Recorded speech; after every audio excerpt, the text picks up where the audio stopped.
Hi friends, welcome to అత్తా కోడళ్ళ వంటిల్లు. ఈరోజు మనం నెత్తళ్ళు కాలీఫ్లవర్ కర్రీ చేసుకుందాం. దానికోసం నేను పాన్ పెట్టుకున్నాను. ఒక 5-6 టేబుల్ స్పూన్ల ఆయిల్ వేయండి. కర్రీ కొంచెం ఎక్కువ ఉంది కాబట్టి ఆయిల్ కొంచెం ఎక్కువ వేసాను. నేను పెద్ద కాలీఫ్లవర్ ఒకటి తీసుకొని నీట్గా కడిగి ఇలా పక్కన పెట్టుకున్నాను. దీంట్లో ఆనియన్స్ రేటుగా ఉన్నా కూడా కొన్ని కర్రీస్కి ఎక్కువ వేయాలి కదా, 2 ఆనియన్స్ తీసుకొని ఇలా ముక్కలు కోసుకొని వేసుకోండి.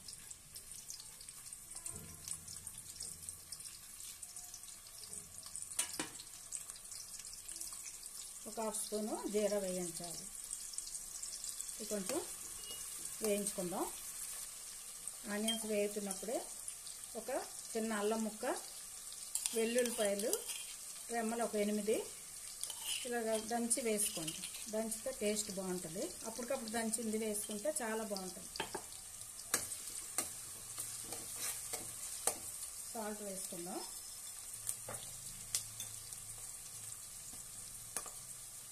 కర్రీకి సరిపోయిన సాల్ట్ వేసాను.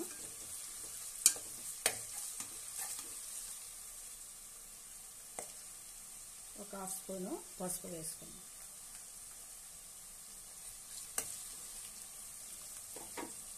ఇప్పుడు కడిగి ఉంచుకున్న కాలీఫ్లవర్ ముక్కలు వేసుకుందాం. మనం పాన్లో వండుతున్నాం కదా, కొంచెం పెద్ద ముక్కలుగా కాలీఫ్లవర్ పోసుకోండి, బాగుంటుంది. ఇదే కర్రీ మనం బయట ఉంటే 1/2 గంట పైనే ఉడకాలి. అదే మనం అన్నీ వేయించిన తర్వాత మూత పెడితే 5 నిమిషాల్లో మనకి అయిపోతుంది. గ్యాస్ సేవ్ అవుద్ది, టైం కూడా సేవ్ అవుతుంది. అందుకోసం ఒక్కోసారి కొన్ని కూరలు ఇలా పాన్లో వండుకోవడం మంచిది.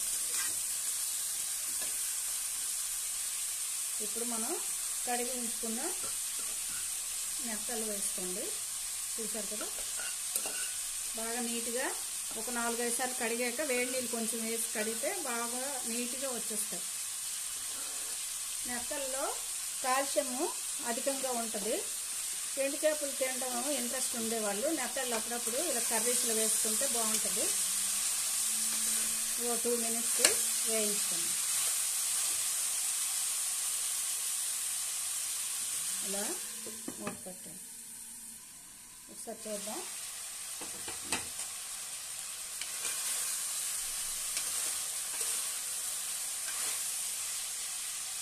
ఇప్పుడు టేస్ట్కి తగినంత కారం వేసుకుందాం. నేను 2 స్పూన్లు వేసాను. మీ టేస్ట్ బట్టి మీరు వేసుకోండి.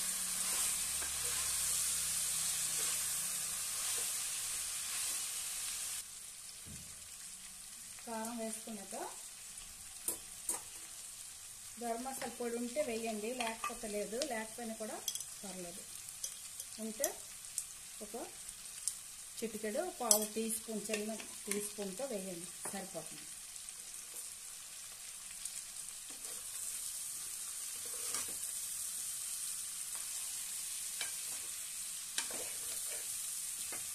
ఇప్పుడు కొంచెం ఎక్కువ అక్కర్లేదు. కూర ఎక్కువ ఉంది కాబట్టి ఒక చిన్న గ్లాస్ వాటర్ వేస్తే సరిపోతుంది. అన్నీ బాగా కలిపి మూత పెట్టుకోవడమే.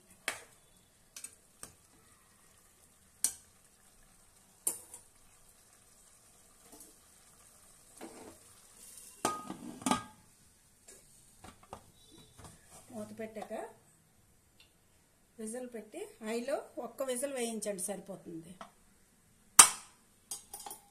1 విజిల్ వేస్తే సరిపోతుంది.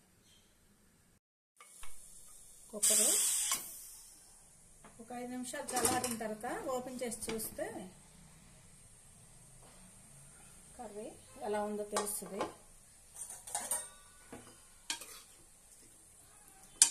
కొంచెం మనం వేసిన వాటర్ ఉంటుంది, బాగా కలుపుకొని ఉప్పు చూసుకొని కొంచెం ఎగిరించుకోవాలి.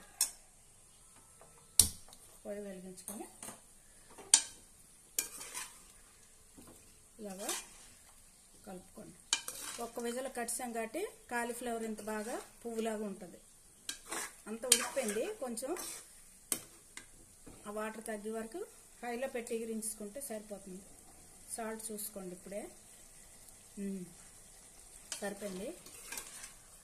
కారం కానీ సాల్ట్ అన్నీ కూడా సరిపోయి. చూసారు కదా, కర్రీ బాగా ఎగిరింది కదా. ఇప్పుడు పొయ్యి ఆఫ్ చేసుకొని డిష్ అవుట్ చేసుకుందాం.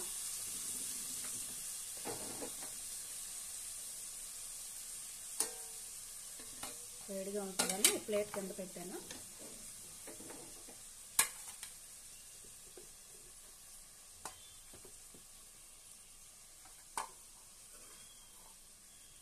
చూడండి, కాలీఫ్లవర్ ఇలా మనకి ఫ్లేవర్ లాగే ఉంటుంది.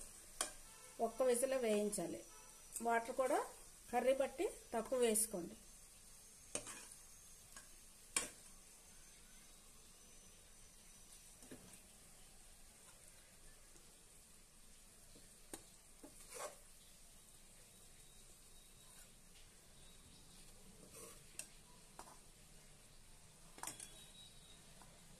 చూసారు కదా, నెత్తల కాలీఫ్లవర్ కర్రీ రెడీ అయింది. ఈ వీడియో మీకు నచ్చినట్లయితే షేర్ చేయండి, లైక్ చేయండి. కొత్తగా చూసే వాళ్ళైతే సబ్స్క్రైబ్ చేసుకోండి.